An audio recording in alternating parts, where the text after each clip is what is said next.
I have a personal question, like kind of a personal question, but you were more of like a Martech leader, technology team leader in the past. Now you're like the founder and co-CEO of a company.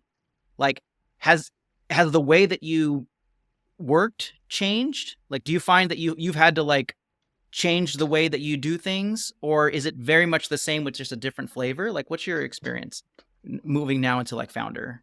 I mean, maybe this piggybacks a little bit on what you said before. There's I don't know who this is attributed to. It might be a proverb, but it's like, if you want to go, if you want to go fast, go alone. If you want to go far, go together.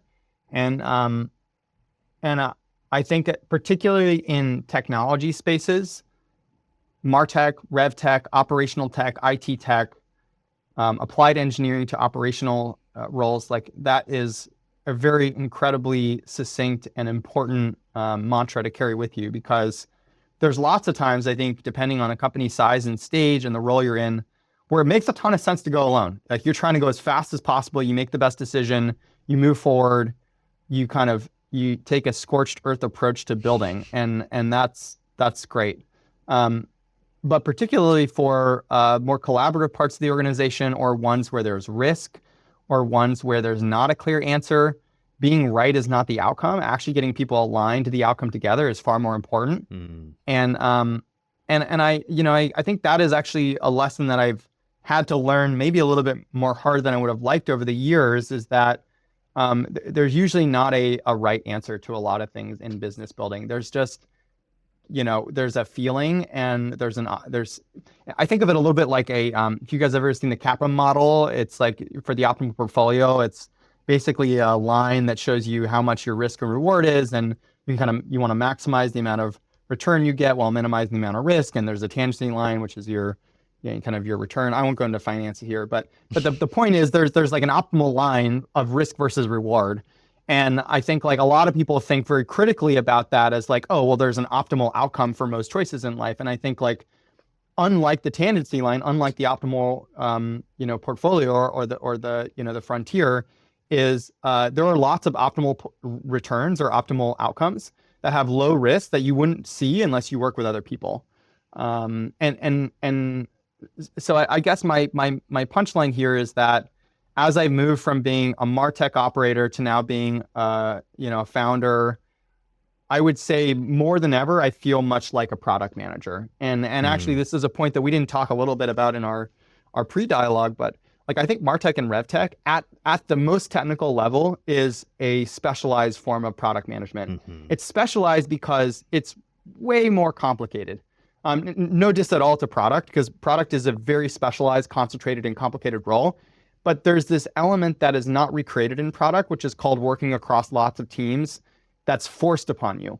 In a lot of organizations, the beauty of being a product is like, you have a little bit of an elevated role, and you can set direction under the guise of product management. But I think particularly in Martech, it's like you have the challenge of being a product manager while also catering towards multiple customers, both your internal customer, your external customer, your marketing team, your CMO, and engineers. And I think that extra piece, the marketing piece as a Martech leader, makes it really complicated. In the same way, for a Rev engineer or a Rev Tech leader, you have the same complexity. You're managing engineering resources. You have this customer, which is the sales org. And then you're building stuff at the same time, and you've got to keep the organization afloat. And so I think that this experience has forced me to be a much better product leader, and to think of my role and myself in a product leadership way, more so than I think any role in the past. Yeah, one thing I'll just add to that is that I think that one thing that I've learned the hard way is that when you become a leader, Martech or company leader, you find that you actually have a lot less authority than you think. Like you, for some reason, people think before they get into a leadership position that once you're there, you get to make all the calls, and it's just not true. You have it's kind of like, there are other constraints that you have to deal with, and people are one of the biggest ones. Yeah, and I So feel like a lot of people also figure it out when they get married as well. Totally. I like, yeah. I just, So if it doesn't happen in their job, it'll definitely happen in their personal life. no, it does. It does. But I will say, like, we're kind of shitting on it right now. But I will say one wonderful experience, and both of you probably felt this, is that even though it wasn't your way, when you co-create it with somebody else, it's very rewarding to see it actually turn out better than what you initially envisioned. And that, I think, is the beauty of collaboration. And just like you said, if you want to go far, go together. But Well, go ahead, Phil.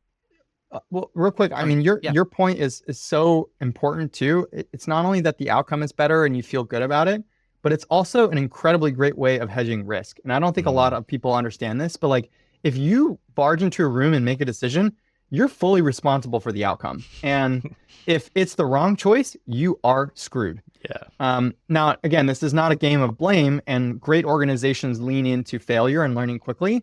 But one of the things I like about collaborative approaches is there's a little bit of a hedge here. There's this belief that, hey, if we don't make the right choice, we made the wrong choice together, and there's no blame involved. We can learn and move quickly. If it wasn't the right tool and I agreed with you and I said, hey, like, we're just going to move fast, let's make the right decision, it's kind of easy and there's no tension or activation energy to unwind that position and go make the right choice. Whereas if you have a really tough stance on something and you believe you're right and you dig in, now it's really hard to unwind that. And so it's also just maybe a cautionary tale to a lot of young operators out there, is like, I think there's a lot of risk in having strongly held opinions that you're unwilling to unwind, because you just dig yourself in a ditch where ultimately, again, if you have the belief that there's lots of different stacks that are available to you, then like go with the flow and see what happens. You might be surprised.